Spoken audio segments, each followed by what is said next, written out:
नमस्कार, हरियाणा न्यूज देख रहे हैं आप। मैं हूं आपके साथ केशव कुमार। और आखिरकार वो घड़ी अब खत्म होती हुई नजर आ रही है जिसमें इंतजार तारीखें का सिलसिला चल रहा था। जी हां, हम बात कर रहे हैं हरियाणा में छोटी सरकार के चुनाव यानी कि गांवों के चुनाव यानी कि पंचायती चुनाव की नोटिफिकेशन यानी कि अधिसूचना जारी कर दी गई है। और दीपावली के बाद उम्मीद लगाई जा रही थी, लेकिन एक तारीख से पहले चुनाव हो जाएंगे ऐसी बात भी कही गई है। चुनावी सरगर्मियां तेज हैं। इंतजार जो किए बैठे थे लंबे समय से, अब तैयारियों की स्थिति में आ पहुंचे हैं। ऐसे में क्या कुछ सियासी समीकरण बनेंगे? चुनाव लेट होने का फायदा नुकसान किसे कितना होगा, बात करेंगे तमाम पहलुओं के ऊपर। रिपोर्ट आप देखकर एक बार पहले मुद्दे को समझ लीजिए।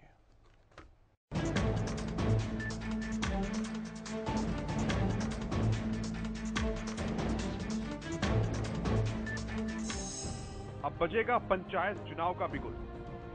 पंचायत चुनाव का इंतजार हुआ खत्म, सीटें आरक्षित करने का काम पूरा। पंचायती चुनाव का इंतजार आखिरकार खत्म होने वाला है। हरियाणा में अब जल्द ही पंचायती चुनाव का बिगुल बजने वाला है। पंचायती चुनाव को लेकर विकास और पंचायत विभाग ने सभी सीटों की अधिसूचना जारी कर दी है।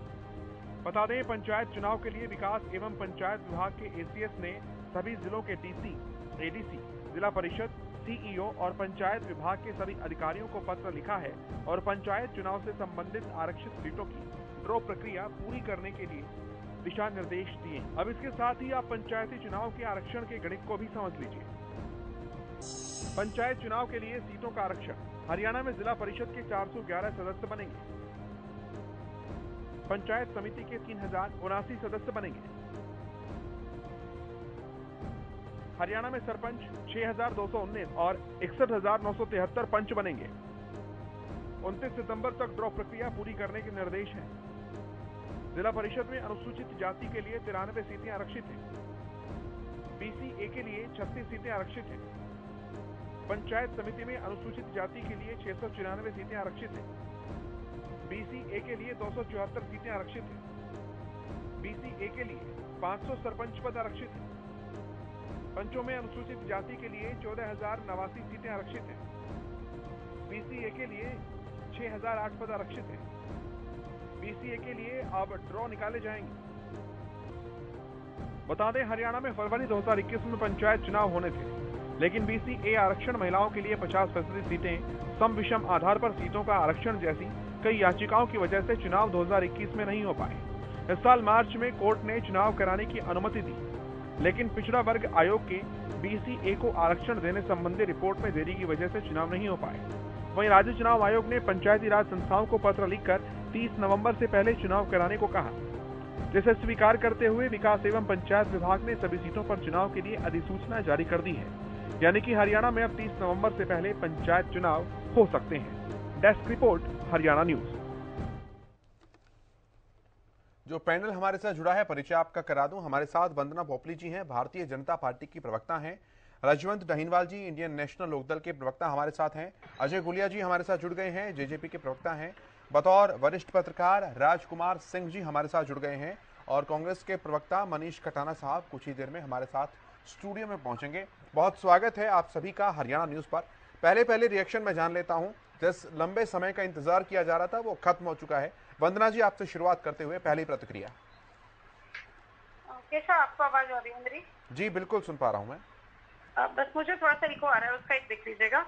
सबसे पहले जितनी भी रुकावटें डाली गई, रोड़े डाले गए कि किसी तरह से पूरे प्रदेश का विकास रुक जाए, गांव का जो विकास हो रहा है वो रुक जाए, महिलाओं का के जो भले में काम हो रहा है वो रुक जाए, और पिछड़ा वर्ग के लिए जो हमारी सरकार करना चाह रही है वो रुक जाए। तमाम तरह की रुकावटें डाली गई, रोड़े डाले गए, हाई कोर्ट गए, सुप्रीम कोर्ट गए, लेकिन मुझे लगता है इन सब की जो विपक्षी पार्टी, इनकी मंशा कहीं ना कहीं जो है अब पूरी होने वाली नहीं है। मुझे यहाँ पे नाम लेने में भी गुरेज नहीं है कि किस प्रकार से बार बार कोर्ट के अंदर प्रेजेंट होकर चुनाव को रोकने की कोशिश की गई। वो दीपकरण दलाल थे जो कि कांग्रेस पार्टी के एक लीडर हैं, और उन्होंने बार बार कोशिश करी कि पंचायत चुनाव रुक जाए, लेकिन पंचायत चुनाव नहीं रुके, ना विकास रुकेगा, ना महिलाओं की जो शक्ति है उनको कम कर पाए, ना पिछड़ा वर्ग कोई कहीं से कम कर पाए, उनके भले के लिए जो काम होने जा रहा है उसको कम कर पाए। तो कितनी भी इन्होंने कोशिशें कर ली। अब पंचायत चुनाव जो है वो हमारी सरकार की वजह से, हमारे सरकार के प्रयासों की वजह से होने जा रहे हैं। ये जितना चाहे कोशिश कर लें कि रोक लगा लें, बार बार आरोप लगाते रहे। अभी आप देखेंगे मनीष खटाना जी का आप नाम ले रहे थे, वो अभी पहुंचेंगे आपके बीच में, सीधा ये बोलेंगे कि चुनाव देर से क्यों करवाए सरकार ने। बार बार इनके जो लोग हैं वो कोर्ट में पहुंच रहे हैं, लेकिन आरोप वो हमारे पर लगाएंगे। तो मैं सिर्फ इतना कहना चाहती हूँ कि वो कितने भी कोशिश उन्होंने कर ली, लेकिन हमारी सरकार के प्रयासों ने, हमारी सरकार की वजह से पंचायत इलेक्शन बहुत जल्दी होने वाले हैं। गांव के विकास के लिए हमने तमाम तरह के प्रयास किए कि जो हमारे अधिकारी हैं वो लगे रहे, लेकिन मैं ये मानती हूँ कि जब तक पंचायत के प्रतिनिधि नहीं पहुंचेंगे तब तक उतना विकास होना संभव नहीं है। इसीलिए तो छोटी सरकार बनाई जाती है। तो वो जो इंतजार है वो खत्म हो चुका है और बहुत जल्दी जो छोटी सरकार है वो हमारे प्रदेश को मिलने जा रही है। ठीक है रजवंत जी, मैं आपके पास आता हूँ। जी देखिए केशव जी, एक चीज आ रही है, अभी भारतीय जनता पार्टी की प्रवक्ता किस प्रकार से ये आरोप भी विपक्ष के ऊपर लगा रही है कि किस प्रकार से चुनाव को रोकने का काम कर रहे हैं। मैं एक चीज इनसे भी पूछना चाहूंगा कि क्या विपक्ष आज इतना मजबूत है कि वो सरकार के काम में अड़ंगे लगा सके। काम सरकार का होता है और उसका ठीकरा विपक्ष के ऊपर फोड़ा जाए तो ये सही नहीं है। सरकार को खुद मानना चाहिए कि वो पंचायत चुनाव कराने में कहीं ना कहीं नाकाम रही। हालांकि ये बात ठीक है कि चुनाव कराने का काम चुनाव आयोग का है, लेकिन कहीं ना कहीं उसमें मूक सहमति सरकार की भी होती है। और जब तक जिस आरक्षण की बात कर रहे हैं, उस आरक्षण के बारे में एक बार इनसे ये तो कोई पूछे कि जो आरक्षण आप देने की बात कर रहे थे, कहीं आपने उसकी गणना कराई? आप बेवजह किसी व्यक्ति पर या किसी पार्टी पर इस प्रकार के आरोप लगाएंगे तो ये हरियाणा की जनता वो भली भांति आपसे परिचित है, वो जानती है कि आप लोग टीवी चैनल पर बैठकर या जनता के बीच में बैठकर किस प्रकार के झूठ बोल सकते हैं, वो आपसे भली भांति परिचित है। रही बात आप जब फरवरी में जब चुनाव होने थे, इतना लंबा समय बीत गया है और उस समय तक तो आपके नेता मुख्यमंत्री जी खुद ये कहते थे कि गांवों के विकास में किसी भी प्रकार की कोई कमी नहीं आने देंगे। और मुझे भी पता है कि जब तक पंचायत के चुनाव नहीं हो जाते गांव का विकास रुका पड़ा है। वहां के लोग किस प्रकार से परेशान है वो वहां की जनता जानती है, वहां के बासिंदे जानते हैं। जो लोग इन चुनाव की वजह से होने वाली असुविधाओं को झेल रहे हैं वो जानते हैं। सरकार के आदमी इन चीजों से, इन असुविधा से नहीं जानते। लेकिन मैं आज भी एक बार चीज कहना चाहूंगा, जानबूझकर सरकार इस मामले में रोक लगाना चाह रही है। हाई कोर्ट में भी गए, सुप्रीम कोर्ट में भी गए, क्या किसी ने इस मामले में स्टे दी? अगर स्टे नहीं दी तो फिर आप चुनाव रोकने में क्यों पीछे रहे थे? सरकार ने तो कहा था कि आप पुराने तरीके से चुनाव करा लो। और आज भी अगर ये पुराने चुनाव आज भी पुराने तरीके से चुनाव कराने के लिए तैयार है तो फिर आपने इतना देर क्यों की चुनाव कराने में?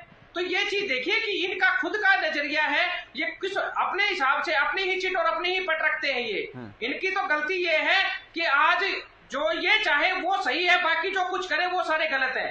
तो मेरा मानना सिर्फ इतना है कि सरकार की नाकामी है। सरकार को इस चीज पर संज्ञान लेते हुए जनता से भी माफी मांगनी चाहिए कि भाई हम इतने लंबे से चुनाव ना करा पाए तो इसमें हमारी नाकामी है। इनको गलती माननी चाहिए। इस चीज पर बैठ के यहाँ पे आरोप लगाने से कोई फायदा नहीं होगा। ठीक है वंदना जी, मैं एक बार सभी का रिएक्शन ले लूं, फिर मैं आऊंगा डिबेट पर जवाब देने के लिए, प्लीज माफी के साथ। अजय गुड़िया जी रखिए अपनी बात।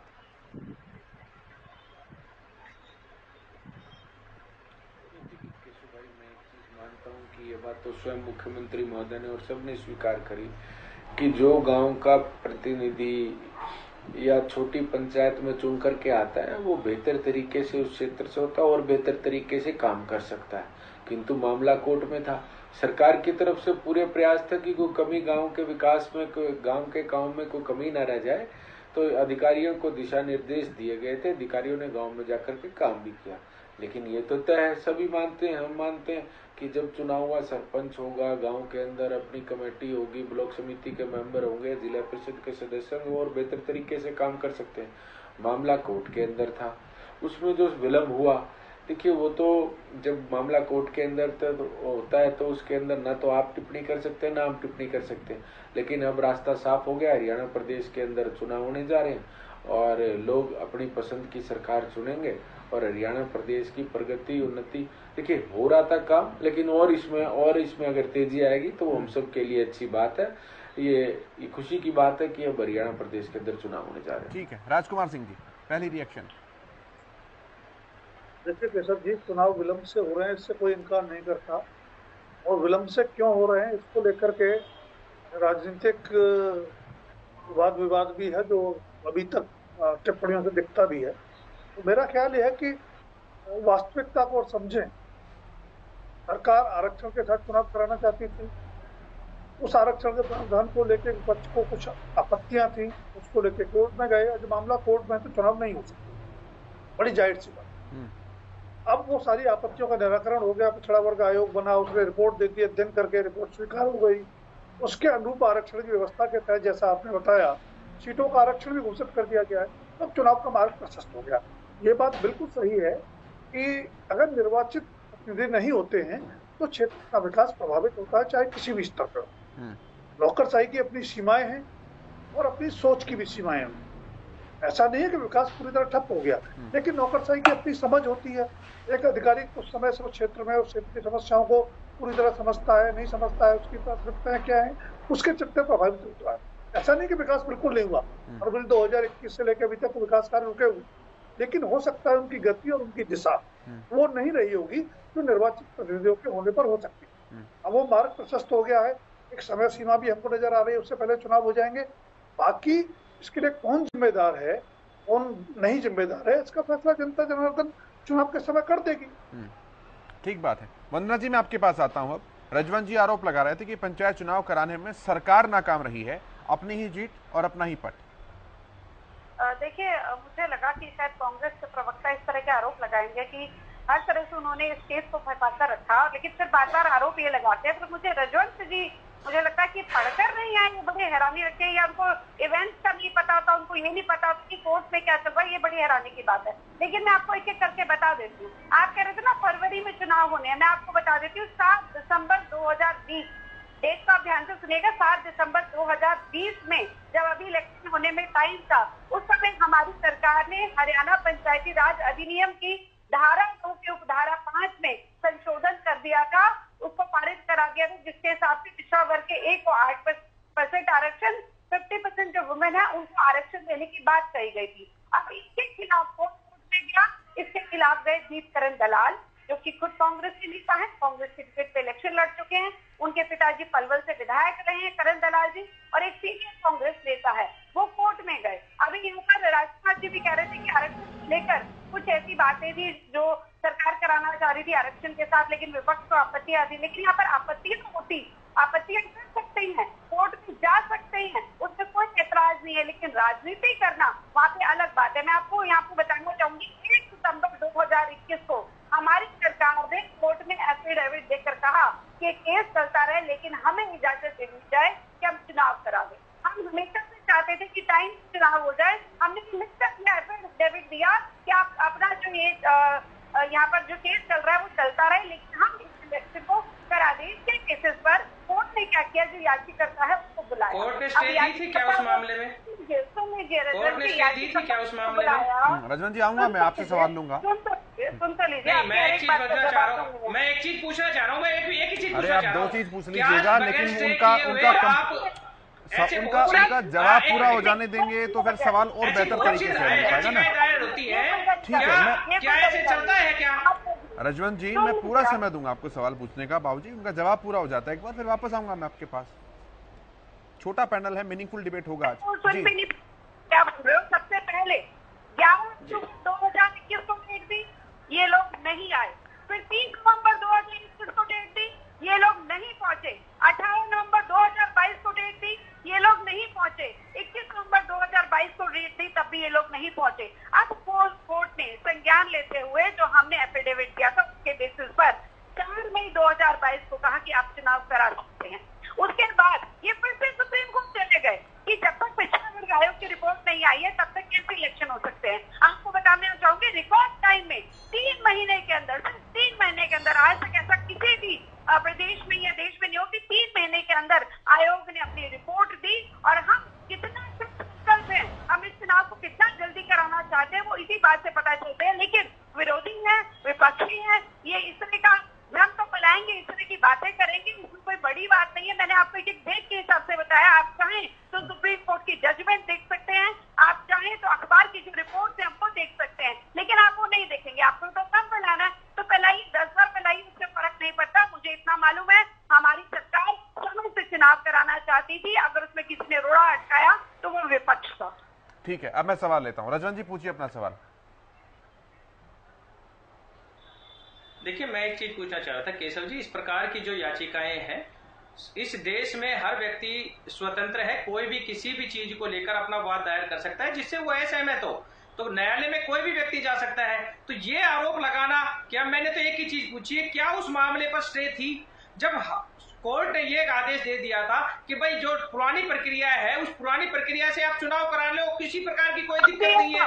जब कोर्ट ने किसी तरह की कोई आपत्ति नहीं जताई तो लेट किसने किया, लेट किसकी वजह से हुई? ऐसा कब कहा रजवन जी, कोर्ट ने ऐसा कब कहा कि पुरानी प्रक्रिया से चुनाव लड़ना? गलत बात, ये तो गलत बात कह रहे हैं आप। देखिए, एक चीज है, कोर्ट ने क्या कहा था कि पुरानी पद्धति से पुराने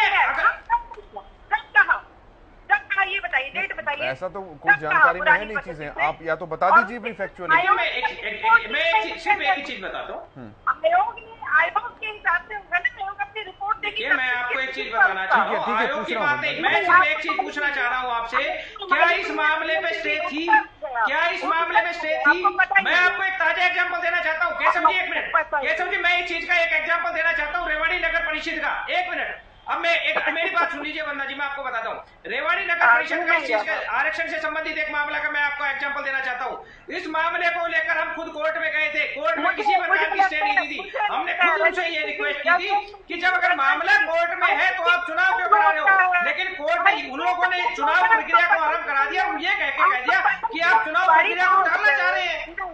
तो जब जो लोग चुनाव प्रक्रिया को टालना चाह रहे हैं तो आप लोग उनको शय क्यों दे रहे हैं? अगर सरकार चाहे, चुनाव आयोग चाहे तो चुनाव करा सकता है।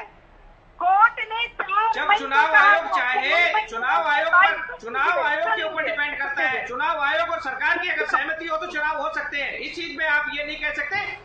लेकिन ये आपकी नीयत की, मैं इसमें बिल्कुल कह रहा हूँ कि आपकी नीयत चुनाव की नहीं थी। कारण उसका ये था कि एक समय ऐसा था कि गांव में भी लोग आपको पसंद नहीं करते थे, आपको घुसने भी नहीं दे रहे थे, और किसी न किसी तरह से आप ये बहाने लेकर आप गाँव से, आप जनता से दूरी बनाकर रखना चाहते थे, क्योंकि आपको पता था कि जनता आपको गाँव में घुसने भी नहीं देगी। और उसी को लेकर आपने पूछ लेता हूँ ना, मैं चीजें मैं क्लियर कर देता हूँ।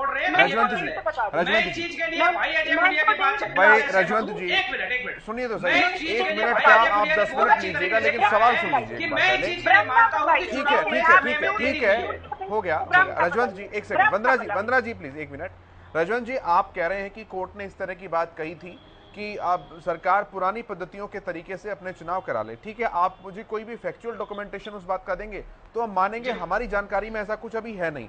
बात रही, वंदना जी ने तारीखें कुछ गिनवाई है, उन्होंने कहा कि 7 दिसंबर को धाराओं में संशोधन किया गया। चलती डिबेट में ही सुनो 1 मिनट, हाँ, मैं चलती डिबेट में आपको इस चीज का जवाब देके जाऊंगा। आप तब तक आप करोगे, मैं चलती हुई डिबेट में इस चीज का जवाब देके जाऊंगा।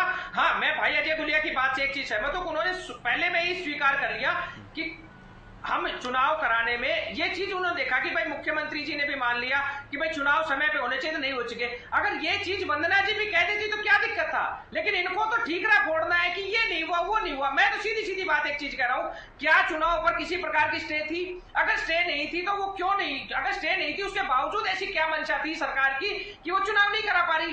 क्या अगर किसी ने आपको अगर कोर्ट का आप हवाला दे रहे तो कोर्ट में तभी यह मामला था, अगर स्टे नहीं होता, अगर स्टे है तो आप चुनाव नहीं कराओ, अगर स्टे नहीं है तो मैं अजय जी से जवाब देता हूं। अवॉइड कर रहे हैं। मैं एक बार उसका जवाब भी मैं अभी निकाल के मैं एक बार गुलिया साहब की बात ले लूं वंदना जी, फिर मैं आता हूं। राजकुमार जी के पास भी जाऊंगा और कानूनी सलाह लूंगा इस बात के ऊपर। ये स्टे का कहीं बाय डिफॉल्ट तो नहीं रहता उसके अंदर। गुलिया साहब रखिए अपनी बात। देखिए केशव भाई, मैं एक चीज कहना चाहता हूँ, ये जो लोग इस प्रकार की बयानबाजी कर रहे हैं, ये लोग, इनकी सोच थी कि जो बैकवर्ड के भाई हैं, जो हमारी महिलाएं हैं, जिनको की सरकार चाहती थी कि वो चुनाव के अंदर उनकी भागीदारी हो, ये उसके पक्षधर नहीं थे, हम लोग उसके पक्षधर थे। हम लोग इस बात,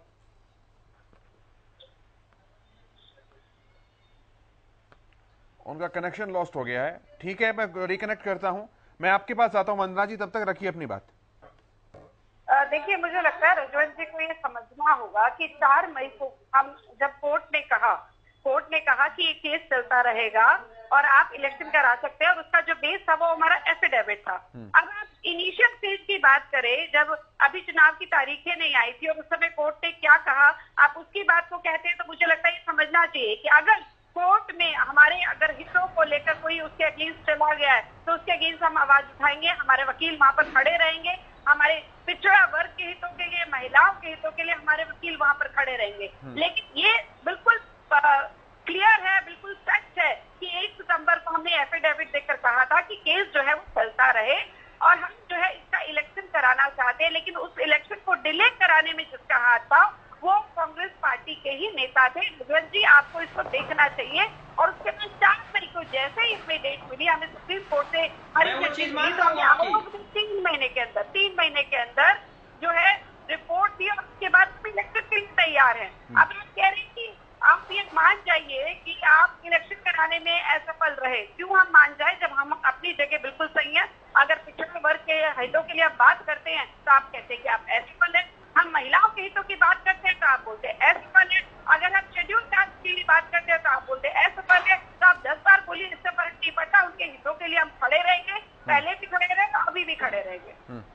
ठीक है राजकुमार जी, ये तर्क वितर्क के बीच जो बात उलझी हुई है, ठीक है, आरोप प्रत्यारोप हैं, अपनी जगह हैं, लेकिन थोड़े से तथ्यों को अगर इसके अंदर तलाशें तो क्या वाकई में सरकार की तरफ से थोड़ा सा डिले किया गया है या डिले को मिनिमाइज करने की कोशिश नहीं की गई, या वाकई इसके अंदर एक राजनीति की गई है और विपक्षी पार्टियों ने, खासतौर पर कांग्रेस का जैसा की बात कर रहे हैं करण दलाल जी के बेटे, हालांकि वो साफ कर चुके हैं कि प्रोफेशन और ये चीज बिल्कुल अलग अलग है, लेकिन अगर जिम्मेदार ठहराया जाए तो सुई किसकी तरफ ज्यादा जाती है?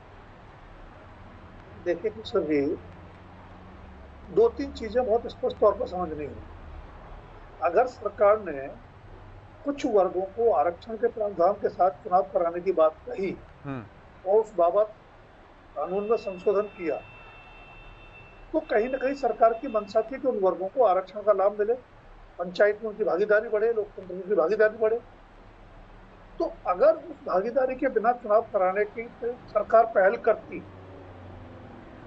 तो सवाल कौन उठाता? सरकार की मंशा पर, उसकी तत्परता पर। सबसे पहले विपक्षी सवाल उठते। दूसरी बात, अगर कोई मामला कोर्ट में चला गया तो बहुत कॉमन सेंस की बात है, स्टे सीधे सीधे हो या ना हो, जब मामला सब जुडिस होता है तो कोई भी सरकार या कोई भी विभाग या कोई भी व्यक्ति पहल करने से परहेज करता।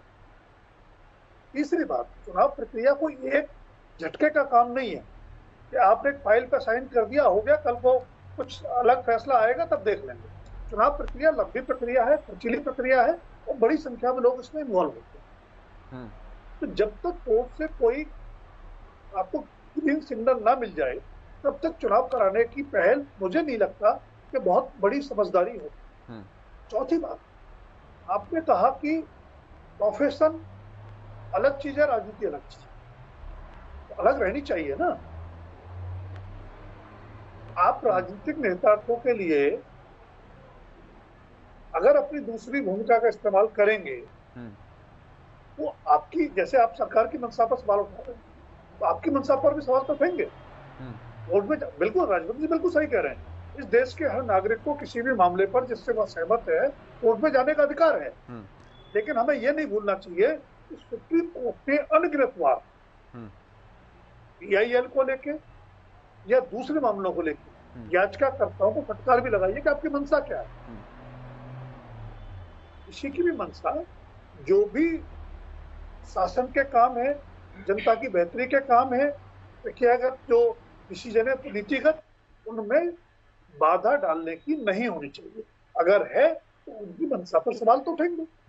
और जैसा कि अभी बात आई कि मई में कोर्ट ने कहा कि चुनाव करा लीजिए, आंकड़ा होना चाहिए, उसके बाद सरकार ने जो कर सकती थी वही किया। पिछड़ा वर्ग आयोग ने अध्ययन करके 3 महीने में रिपोर्ट दे दी, सरकार ने आनंद फानंद में रिपोर्ट स्वीकार की, राज्यपाल के पास भेज दी, राज्यपाल से मंजूरी मिल गई, उसके बाद आरक्षण की प्रक्रिया शुरू हो गई। आज आपने बता दिया कितनी सीटें आरक्षित हो गई।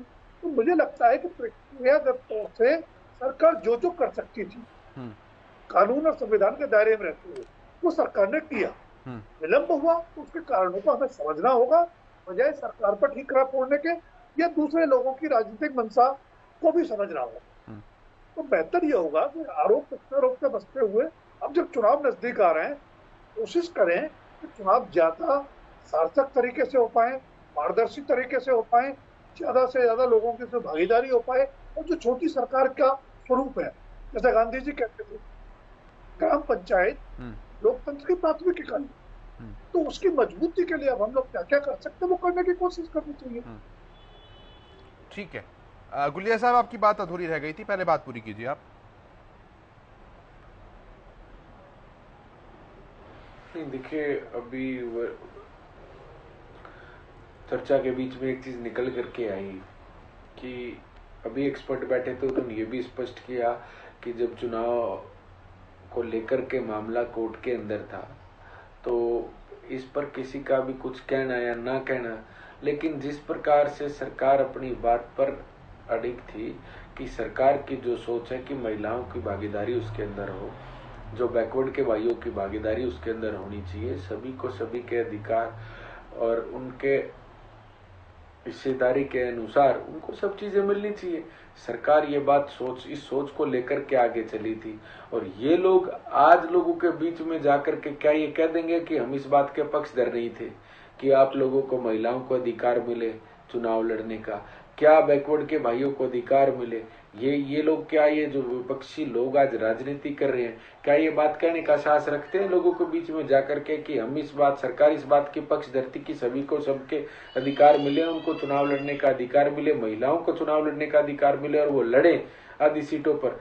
हम ये लोग उस बात के पक्षधर नहीं थे, ये लोग नहीं कह सकते।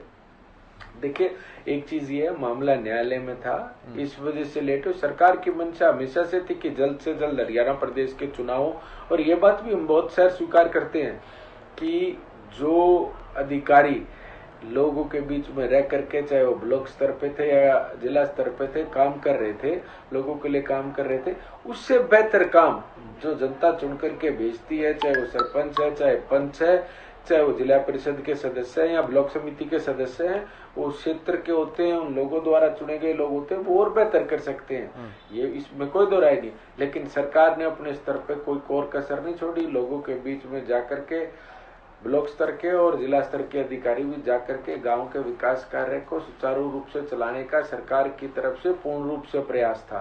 और ये तो आप भूल ही जाए कि सरकार की मंशा कहीं ये थी कि चुनाव ना। एक मेरे विपक्ष के साथी ने कहा कि लोग इनको गांव में नहीं घुसने देते। अरे, गांव का सरपंच का चुनाव कौन लड़ेगा? जो उस गांव का व्यक्ति होगा। क्या कोई इस बात से इनकार कर सकता है कि उसको घुसने से कोई रोक सकता है? ये तो सिर्फ राजनीतिक बातें हैं, राजनीति करने की बातें हैं। ये देखिए, चुनाव है, मामला कोर्ट में था, इसके इतर ना तो सरकार की मंशा थी चुनाव को डिले करने की, और हम सबको मिलकर के इसका स्वागत करना चाहिए कि जो मामला लटका हुआ था, जो डिले हो गया था मामला कोर्ट में होने की वजह से, अब वो मामला निमट गया है, फैसला आ गया। जल्द से जल्द अब हरियाणा प्रदेश के अंदर चुनाव होंगे और हरियाणा प्रदेश के लोग जो उनके हित में फैसले लेंगे उन लोगों को चुन करके आगे भेजने का भी काम करें। ठीक है, रजवंत जी, आपके पास आता हूं मैं। मिला कुछ? जी जी, बिल्कुल मिला। मैं आपको बताना चाहूंगा 4 मई 2022 का अमर उजाला बाकायदा अखबार का नाम बता रहा हूं मैं, और उसमें ये चीज स्पष्ट कर रखा है, मैं आपको दिखा भी देता हूं इस चीज के लिए, कि हरियाणा सरकार ने पंचायत चुनाव करने की अनुमति दे दी। वहीं नगर निकाय चुनाव के मामले में अगली तारीख मंगलवार यानी 10 मई की दी हुई है। उस चीज में ये चीज कहा था कि भाई पंचायत चुनाव का कार्यकाल 23 फरवरी 2021 को समाप्त हो चुका था। वहीं संशोधन करते हुए हाईकोर्ट में याचिका दायर की गई थी और उस पर किसी भी प्रकार का कोई स्टे नहीं दिया गया है।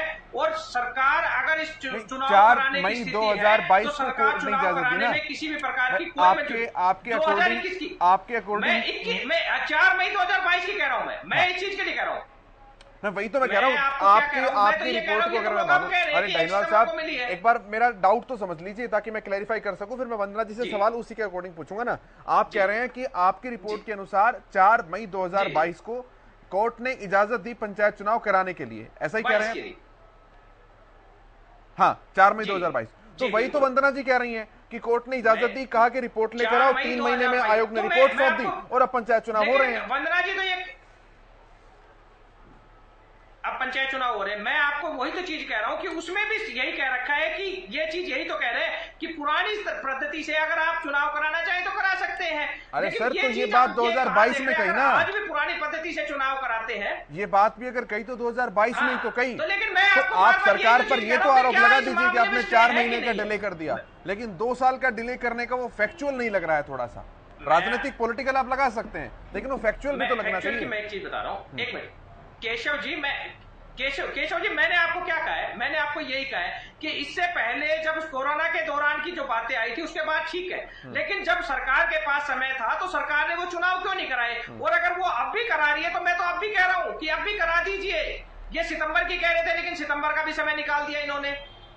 1 तारीख को अगर इन्होंने कहा तो सितंबर की भी इन्होंने डेट निकाल दी। 30 सितंबर के लिए जो चुनाव आयोग के जो आपने धनपत सिंह जी कह रहे थे, उसके बावजूद भी अगर चुनाव प्रक्रिया को किसी न किसी प्रकार से, लेकिन ये आरोप क्यों लगाते हैं कि वो लोग कोर्ट में चले गए, वो लोग कोर्ट में चले गए? मैं तो सिर्फ इतना कह रहा हूं कि कोर्ट में कोई भी व्यक्ति गया हो, अगर कोर्ट ने स्टे नहीं दिया तो चुनाव कराने में सरकार और चुनाव आयोग को क्या दिक्कत है? मैं तो ये कही है मैंने सिर्फ ये चीज के लिए।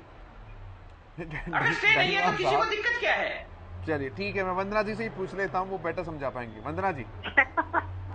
देखिए रजवंत जी जो बात कह रहे हैं, मुझे लगता है कि वो अपनी एक बात जो उन्होंने शुरू कर दी है तो उसको स्ट्रिक्ट तो रहना ही है।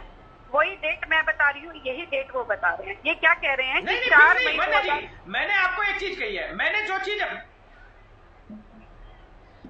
चीज बताई है उसी पे रहूं मैं बदला नहीं हूँ। और मैं बाकायदा रिकॉर्ड के साथ बताया, मैंने कहा कि डिबेट के अंदर ही बता के जाऊंगा, बाकायदा डेट बता के जाऊंगा। लेकिन मैं तो आपसे सिर्फ इतना चीज कह रहा हूं कि कोई भी व्यक्ति अगर कोर्ट में जाता है और अगर स्टे नहीं होती तो ऐसे सैकड़ों मुकदमे मैं आपको दिखा दूंगा, बात दिखा दूंगा, और उसके बावजूद अगर उसमें स्टे नहीं होता है तो सरकार ये कहती है कि इस मामले पे स्टे नहीं है। मैं उसका ताजा एग्जांपल रेवाड़ी नगर परिषद का दे रहा हूँ।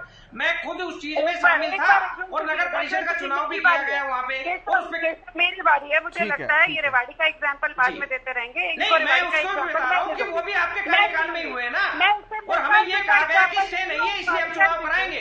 ठीक है, मैं जवाब लेता हूँ। सुन लेना चाहिए, मुझे लगता है सुन लेना चाहिए। इन्होंने क्या कहा कि 4 मई 2022 को इजाजत मिल गई, और ये कह रहे हैं कि स्टे नहीं था। ठीक है, 2 बातें इन्होंने कही, 4 मई को इजाजत मिली और उस पर स्टे नहीं था। ठीक है, राजकुमार जी ने बहुत अच्छी बात करी कि जब तक सब कुछ क्लियर नहीं हो जाए आगे नहीं बढ़ना चाहिए। आप रेवाड़ी का एग्जाम्पल बता रहे हैं, धारुड़ा का एग्जाम्पल आपको याद होगा, चेयरमैन के जब इलेक्शन हुए थे और चेयरमैन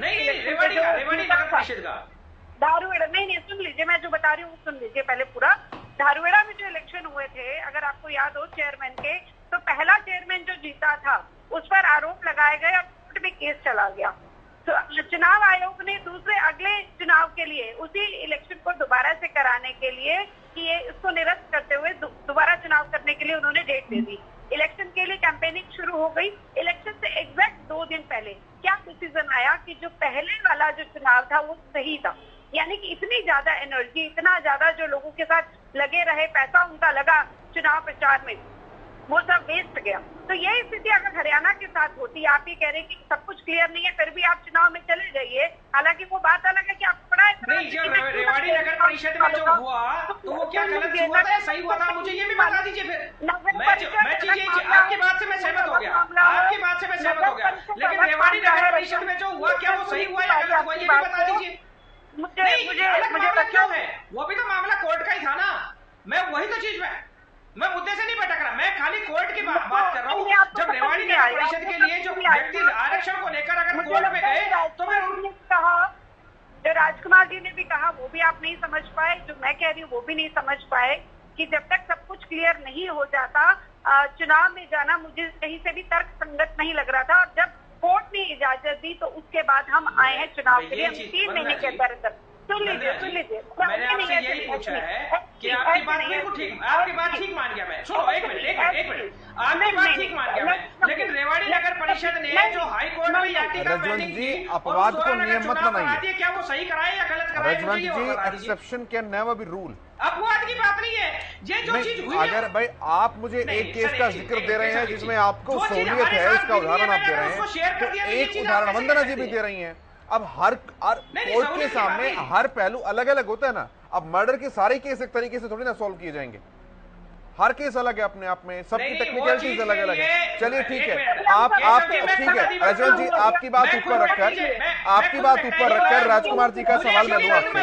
रजवंत जी आपकी बात ऊपर रख लेता हूं, अगर कोर्ट में केस पेंडिंग होता और सरकार कहती नहीं हम तो चुनाव करेंगे, आप सरकार का साथ देते, मंशा पर कोई सवाल नहीं उठाते?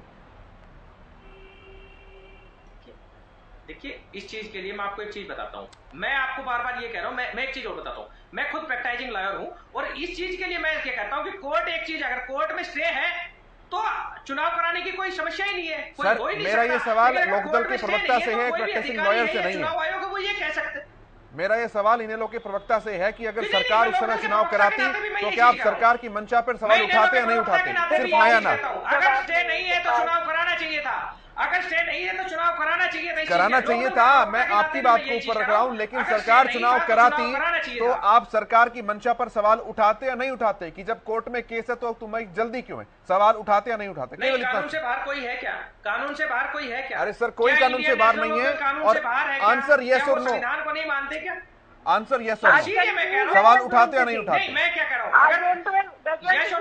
रजवंत जी, सवाल उठाते या नहीं उठाते? केवल इतनी सी बात पूछ रहा हूं। कोई भी काम करे हम उनके साथ है। देखिए इसको, अरे कानून का एक तरफ तो आप कह रहे हैं कानून इजाजत देता है, एक तरफ आप कह रहे हैं कानून इजाजत देता है, फिर जब मैं सवाल कर रहा हूं तो मुझे बोल रहे हैं कानून के दायरे में रहकर काम करना चाहिए। तो क्या आप इस बात को कानून के दायरे से बाहर मान रहे हैं क्या सर? क्यों? अगर सरकार इसे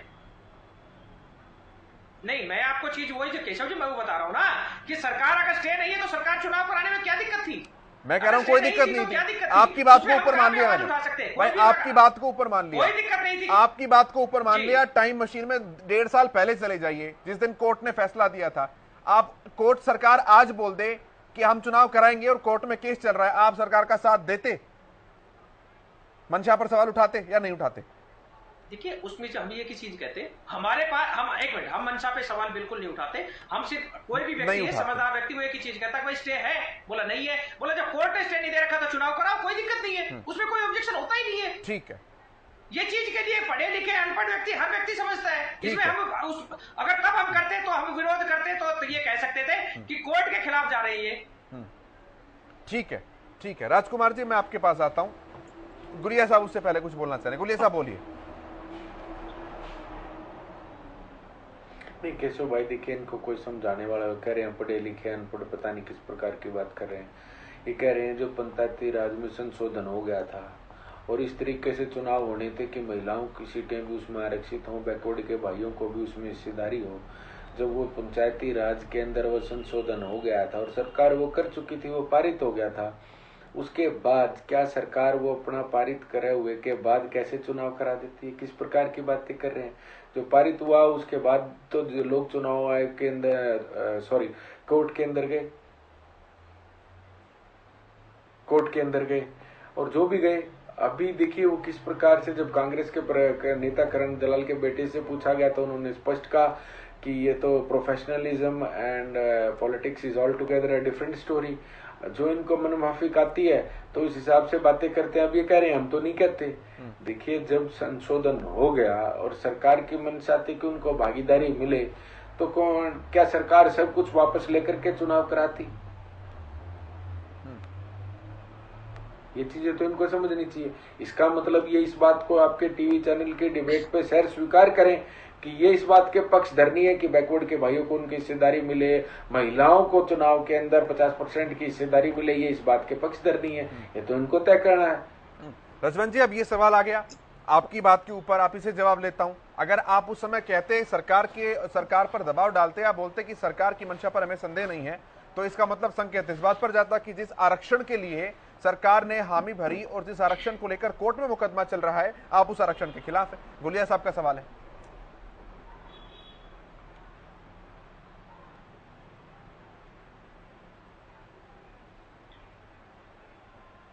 रजवंत जी, आवाज पहुंच पा रही है आप तक?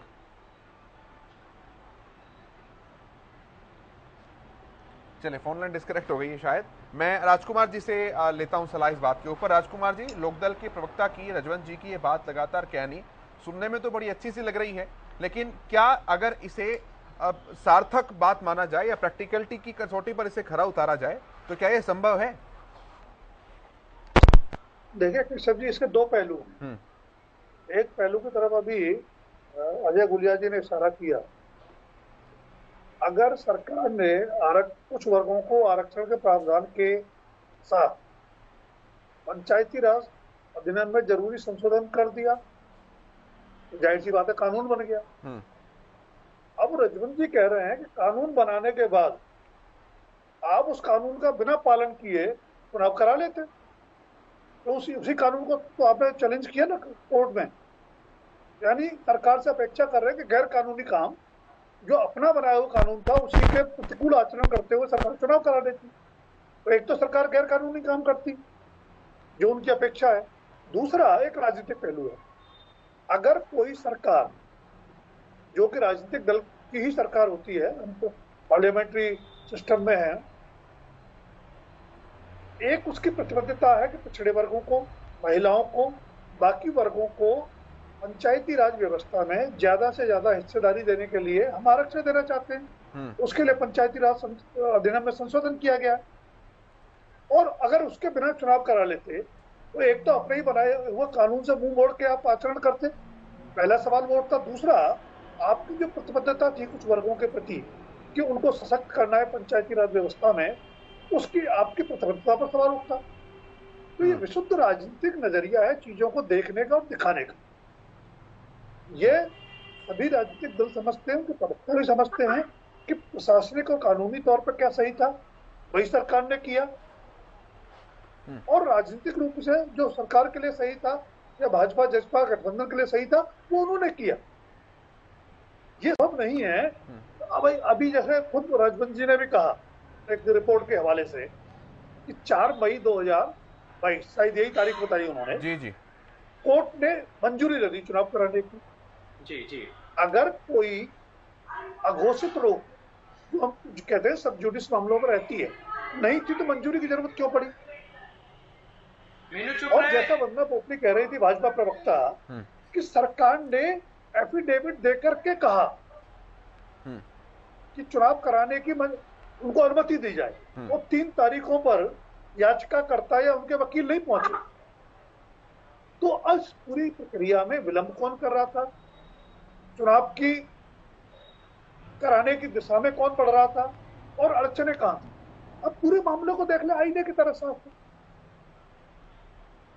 ठीक है, मनीष खटाना जी भी हमारे साथ आ गए हैं, कांग्रेस के प्रवक्ता हैं। मनीष जी स्वागत है आपका। चलिए थोड़ा सा और डिले है, मैं जवाब ले लेता हूं इस बात का, तब तक रजवंत जी के पास है। रजवंत जी, आपको आवाज मिल पा रही है?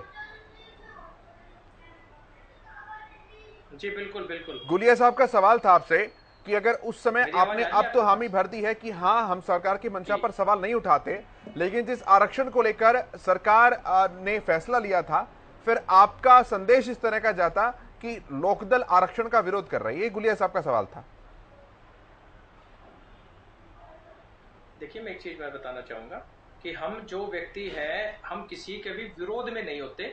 अगर सरकार किसी भी समाज को, अगर किसी भी समाज को BC का अगर आरक्षण देना चाह रही है तो हम उनके साथ है। महिलाओं को अगर आरक्षण दे रहे तो उनके साथ है, लेकिन अगर वो तय प्रक्रिया के तहत किया जाए, एक निर्धारित प्रक्रिया के तहत किया जाए तो उसमें किसी प्रकार की कोई समस्या नहीं होनी चाहिए। लेकिन अगर इस मामले को गोलमाल किया जाए, अगर इस मामले को तोड़ मरोड़ के पेश किया जाएगा तो उस चीज के लिए कैसे किया गया? मैं आपको एक चीज बताना चाह रहा हूं, सरकार की नीयत, सरकार ने तो हर बार कह रखा है। अब जैसे भाई अजय गुलिया जी ने कहा है, इन्होंने तो अपनी टिकट के लिए भी कहा था कि हम महिलाओं को आरक्षण देंगे। इन्होंने 75% रोजगार की भी बात कही थी, लेकिन क्या वो धरातल पर लागू हो गया? तो ये अगर हम उस चीज का विरोध कर रहे थे तो ये कह रहे थे कि आप उस चीज का विरोध कर रहे हैं, लेकिन हमने ये कहा कि आप इसको धरातल पर लागू करोगे तो ये कह रहा है कि 2024 में लागू होगा, जो कंपनियां आज बनी है उसके बाद। और मैंने इनको यही कहा है कि भाई साहब अगर 2 साल बाद अगर आप लागू कराओगे तो हो सकता है कि आप उस समय रहो ना रहो, क्या ये सरकार रहे ना रहे। तो ये चीजें, इस प्रकार की बातें करना ये एक प्रकार से भ्रामक प्रचार होगा। लेकिन ये चीज हम भी मानते हैं कि किसी भी समाज को उसका एक उचित प्रतिनिधित्व दिया जाना चाहिए, उसके लिए हम भी प्रयास रहते हैं। ना हम पहले कभी मना करते और ना कभी हम भविष्य में मना करेंगे। किसी भी व्यक्ति के उसके आरक्षण के लिए हम किसी भी प्रकार के लिए कभी भी मनाही नहीं रहेगी। महिलाओं को अगर भागीदारी सुनिश्चित की जाती है उसको प्रॉपर मिले। ठीक है, मनीष जी क्या मानते हैं आप चुनावों पर? क्योंकि काफी लंबी चौड़ी बहस हो गई है, कुछ देर से आप भी जुड़े हैं हमारे साथ ही। वंदना जी का सवाल था, अगर मैं टू द पॉइंट करूं, सबसे पहले कमेंट में उन्होंने कहा था कि विपक्ष ने रोड़े अटकाने की कोशिश की, कांग्रेस ने कोशिश की कि चुनाव रुक जाएं। करण दलाल जी के बेटे का एग्जाम्पल उन्होंने दिया। देखिए, एक दूसरे के ऊपर आरोप और प्रत्यारोप की राजनीति सभी दल करते हैं, मुझे लगता है कि जिस तरीके की राजनीति भारतीय जनता पार्टी पिछले 8 साल से कर रही है, उनको इस तरीके की राजनीति नहीं करनी चाहिए। जो पंचायत चुनाव का मुद्दा है, जो सरपंचों और पंचों का मुद्दा है, जो मूलभूत सुविधाओं का चुनाव है, ग्रांट का चुनाव है, जो ग्रांट सबसे निचले स्तर पर जाती है और गांव में जाकर एक आखिरी छोर के आदमी को एक हिस्से को मिलती है, जहां से उस गांव में चाहे वो सड़क की बात हो, सीवर की बात हो, लाइटों की बात हो, विकास की बात हो, तो उसके ऊपर जो कि 70% से ज़्यादा की आबादी हिंदुस्तान की गाँवों में बसती है। तो अगर गाँवों के उत्थान की और उसके विकास की बात है तो वहाँ पर पंचायत के जो इलेक्शन है, इस बात को सरकार को हमेशा गंभीर लेना चाहिए और गंभीर सरकार को होना चाहिए। नहीं, सरकार तो कह रही थी कि हम गंभीरता से ले रहे थे, कांग्रेस रोडेट कर रही है। सरकार बहुत गंभीर है, सरकार पिछले 8 साल से गंभीर है, जिसके बहुत सारे उदाहरण है। बहुत लंबी बातें तो मैं नहीं अभी मैं स्पेसिफिकली पंचायत चुनाव कह रहा हूं ना सर। उन्होंने कहा कि कांग्रेस ने लटकाने की कोशिश की है। चुनाव नहीं, इसका खंडन कैसे करेंगे? याचिकाकर्ता कोई भी हो सकता है, वो कोई भी हो, उस बात से कोई फर्क नहीं पड़ता। लेकिन जब कोर्ट ने नहीं, याचिकाकर्ता कोई भी हो, मान ली बात, लेकिन आपकी इंटेंशन थी कि समय पर होते चुनाव। हम तो चाहते हैं कि समय बिल्कुल समय पे हो। ये पहली बार की बात नहीं है केशव जी। हाँ। इससे जो पिछला चुनाव था, आप देखिए, पिछले चुनाव में 4 बार डेट आई थी। पंचायत के जो इलेक्शन लड़ने वाले, ठीक है कटाना साहब, ठीक है, मैं आप ही की बात ऊपर रख रहा हूँ। आपने कहा कि पिटिशनर चाहे कोई भी हो, तो आप क्या ये सोच रहे हैं कि पिटिशनर को ओवर रूल किया जा सकता है? पिटिशनर को ओवर रूल, अगर पिटिशनर कोई आज पिटिशन दोबारा लगा दे तो आप ठीकरा सरकार पर फोड़ेंगे क्या? देखिए, याचिकाकर्ता कोई भी हो सकता है। हाँ। अगर याचिका की सुनवाई, अगर कोर्ट उसको एक्सेप्ट ही नहीं कर रही तो आप इलेक्शन कराओ, उसमें क्या दिक्कत है? तो कोर्ट एक्सेप्ट नहीं करी तो बहस ही खत्म हो जाती है सर। कोर्ट ने एक्सेप्ट किया, चीजें आगे बढ़ी, तारीखें मिली, 4 तारीखें वंदना जी बता रही हैं जब दल वहां पर नहीं पहुंचे, वो तो तारीखें बता रही है भाई, सरकार तो भुगत भोगी बता रही है। अगर 4 तारीख पे भी कोर्ट फैसला और सरकार उसका इंतजार कर रही है, अगर सरकार गंभीर होती तो पहली तारीख पे ही जो नदारद है उसको सम्मन करके बुला लेते, उसको बाय वीडियोग्राफी बुला लेते। जहां पर मुद्दा किसान का मुद्दा है, पंचायत का मुद्दा है, हरियाणा के गांवों के विकास का मुद्दा है, तो सरकार को सीरियस होना चाहिए। सरकार का काम लीपा पोती का एक दूसरे के ऊपर, सरकार तो भुगत भोगी बता रही है ना सर। तो अब की बात, ये तो अब की बात कर रहे हैं केशव जी। पिछली बार भी जो चुनाव लड़ रहे थे पंचायत के, वो सरपंच बेचारे पहले 4 महीने उन्होंने चुनाव लड़ा, फिर डेट एक्सटेंड हो गई, फिर 4 महीने लड़ा, फिर एक्सटेंड हो गई। 1 साल तक लोगों को समझ में नहीं आ रहा था कि गांव में काम करें या चुनाव का माहौल कितने दिन तक लड़ सकते हैं। ठीक है, विधायक का इलेक्शन भी 13 दिन 17 दिन चलता है। जब एमएलए और एमपी का चुनाव लेट नहीं होता एक भी दिन, तो ये हमेशा सरपंचों का चुनाव ही क्यों डिले करती है सरकार? हमेशा। और जबकि सबसे ज्यादा ग्रांट की जरूरत सरपंचों को है, पंचायत को है। ठीक है, हरियाणा का विकास अगर कहीं होता है तो गांवों से शुरू होता है। ठीक है, मैं फाइनल कमेंट ले रहा हूं, साथ साथ गुलिया साहब से शुरुआत कर रहा हूं। गुलिया साहब रखिए अपनी बात फाइनल कमेंट के साथ। देखिए, एक तरफ तो इन्होंने के प्रवक्ता कहते हैं कि 4 तारीख को जो परमिशन दे दी थी, जो परमिशन की क्या जरूरत है? वो जब उनकी बात को बड़ी करता हूँ, जब रोक नहीं थी तो परमिशन की क्या जरूरत है? अगर परमिशन मिली है तो इसका मतलब रोक थी। बात थे कि उस तरीके से जिस प्रकार से सरकार ने संशोधन किया, अगर चुनाव कराने तो उस पर रोक थी। ये सब की ये देखिए हरियाणा प्रदेश के लोगों को समझना है। मैं तो शुभकामनाएं दूंगा हरियाणा प्रदेश के लोगों को कि जल्द आपके बीच में चुनाव, अच्छे को चुने, सच्चे को चुने, जो गांव के और क्षेत्र के विकास के लिए आपको लगता है कि उचित काम करेगा, निस्वार्थ भाव से काम करेगा, ऐसे लोगों को चुन करके भेजें जो गांव के विकास में, प्रगति में, उन्नति में अपना पूर्ण रूप से सहयोग करने में सक्षम हो। रजवंत जी, फाइनल कमेंट। जी देखिए, भाई अजय गुलिया जी जो बता रहे हैं, सरकार ने कोर्ट में अंडरटेकिंग दिया था कि जब तक ये याचिकाएं पेंडिंग रहेंगी हम चुनाव नहीं कराएंगे। तो सरकार ने खुद कहा था कि हम नहीं कराएंगे, और कोर्ट ने उनको ये कहा था कि जब आप चुनाव करा लो ना, क्या दिक्कत है? और इसी चीज के लिए मैं बार बार कह रहा हूं कि सरकार ने तो अनुमति दे दी कि कराओ। सरकार ने खुद अंडरटेकिंग दिया, और कोर्ट अगर उनको कह रहा है कि चुनाव करा लो तो उसको ये कहने की स्टे थी। ये चीज तो खुद ही कंफ्यूज है इस चीज में, और ये चीज सबको पता है कि सरकार ने कोर्ट में जाके अंडरटेकिंग दिया था। तो मेरा मानना यह है कि सरकार ने इस मामले को ढीला रवैया अपनाते हुए चुनाव में देरी की है। ठीक है, राजकुमार जी फाइनल कमेंट। अभी करा दे तो वो भी सरकार की वाहवाही मानेंगे हम। ठीक है sir, Rajkumar ji final comment. Sir ये अब राजनीतिक आरोप प्रत्यारोप को छोड़ के सभी राजनीतिक दलों को जमीन से जुड़े प्रत्याशियों को चुनावों कराने की ओर बढ़ना चाहिए और जनहित के मुद्दों पर चुनाव लड़ने की पहल करनी चाहिए, बजाय इधर उधर के मुद्दे खड़े करने। ठीक है, वंदना जी। केशव, मुझे लगता है एक बहुत इंपॉर्टेंट बात है जो मनीष कटाना जी ने कहा। उन्होंने कहा याचिकाकर्ता तो कोई भी हो सकता है, यानी कि कांग्रेस तो नहीं सब चलेगी, आप देखो कैसे बचेंगे। वो क्या बोल रहे हैं कि सरकार गंभीर नहीं है, उन्होंने संबल क्यों नहीं दिया, उन्होंने वीडियोग्राफी क्यों नहीं दी कराई। मुझे तो बड़ी हैरानी है। तो ये क्या सरकार की राइट है? ये काम कोर्ट का है, आपको इतना ही नहीं पता। और अभी हमें चैनल की डिबेट करने के लिए आ जाते हैं, आपको कुछ पता है नहीं, सिर्फ आपको आरोप लगाना है। सबसे बड़ी बात यह है केशव, इनको ये एतराज है कि जो हम नहीं कर पाए ये सरकार ने कैसे कर दिया। महिलाओं को अधिकार कैसे मिल गया, पिछड़े वर्ग को अधिकार कैसे मिल गया, पढ़ी लिखी पंचायतें कैसे मिल गई, ओडीपी मुक्त गांव कैसे हो गई, रेनबो योजना कैसे शुरू हो गई। तो इनको यही ऐतराज है, तो लोगों के बीच में भ्रम फैलाने का काम करते हैं। मेरी बात अभी भी वहीं पर है, सिर्फ ये रोड़ा अटकाने का काम करते रहे हैं, लेकिन ये कितना रोड़ा अटका ले कुछ भी नहीं होने वाला। अभी रजवंत बेंगाल जी की मैं बात को कुछ कही थी, आपने बड़ा अच्छा प्रश्न उनसे पूछा कि आप क्या करते, क्या आप साथ देते, तो वो बड़े अटपटा गए। उन्होंने कहा कानून के दायरे में। अरे कानून के दायरे में ही तो सब कुछ हो रहा था, कानून के दायरे से बाहर कहाँ गए ये बताइए ना। आपने कहा कानून के दायरे में होता तब हम साथ देते। तो मुझे लगता है खुद ही मुझे हुए हैं, इनको समझ ही नहीं आ रहा कि हमें क्या कहना है। ठीक है मनीष जी। मेरी बहन को ठीक बात लग रही है, बड़ी हैरानी कह रहे हैं, बड़ी हैरानी है, बिल्कुल हैरानी है। प्रदेश में जो माहौल है उसके ऊपर तो मैं बात नहीं करूंगा क्योंकि सभी को पता है। अगर मैं आप बोल रहे थे, मैं सुन रहा था, 2 मिनट के लिए आप सुनिए। हैरानी की बात है और कहां से आ गए और कहां से सीख के आ गए शायद आपको मालूम नहीं है। धरातल की राजनीति भारतीय जनता पार्टी ने जीवन में नहीं करी। आपको नहीं पता जब एक जवान, एक किसान जब चुनाव लड़ता है गांव में, उसकी जीविका क्या होती है। कुछ लोग धनाढ़े भी होते हैं और कुछ गरीब भी होते हैं। चुनाव में कितना पैसा खर्च होता है, 10-15 दिन चुनाव मेंटेन करने में क्या लगता है। पिछली बार लोगों के साथ 1 साल तक चुनाव लड़वाया भारतीय जनता पार्टी ने। अभी चुनाव हो रहे हैं, कल हो रहे हैं, परसों हो रहे हैं। खट्टर साहब ने कहा सितंबर में चुनाव करा देंगे। अगर 4 मई को अगर स्टे टूट गई, स्टे नहीं है, 3 महीने में नोटिफिकेशन आने के बाद भी सितंबर का टाइम लिया था, अब नवंबर पे पहुंच गए। जो आप महीना 2 महीना बढ़ा रहे हैं, आपको पता है खर्चा कितना आता है। गरीब आदमी एक धनाढ़े आदमी के सामने कैसे चुनाव लड़े। जो एक सही व्यक्ति चुनाव में चुन के आना चाहता है, जो वास्तव में गरीब आदमी का विकास करना चाहता है, वो तो चुनाव में लड़ ही नहीं सकता। जब आप उसको एक इतना लंबा पीरियड दे दोगे तो अपने आप को कैसे वहां पर खड़ा रख सकता है। और जो आपने बात कही ना, हैरानी की बात है, मुझे भी बड़ी हैरानी की बात है कि आज हरियाणा और देश में भय, बेरोजगारी, भ्रष्टाचार, महंगाई, विकास और शिक्षा और स्वास्थ्य इंफ्रास्ट्रक्चर की कोई बात नहीं कर रहा। बड़ी हैरानी की बात है। महिलाओं के अधिकार की बात कर रहे हैं।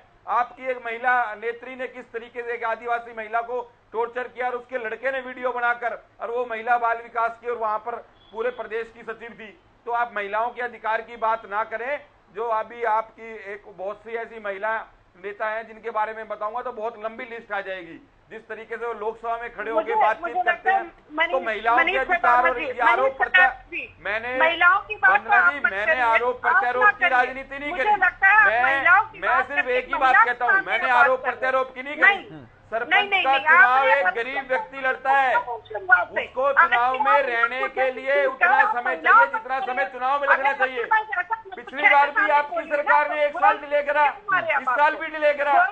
एक आदमी 1 साल तक चुनाव कैसे लड़ सकता है? ठीक है सर, ठीक है सर, मैं केवल 10 सेकंड में काउंटर ले रहा हूँ वंदना जी से। वंदना जी 10 सेकंड में बात पूरी कीजिएगा प्लीज, जल्दी से।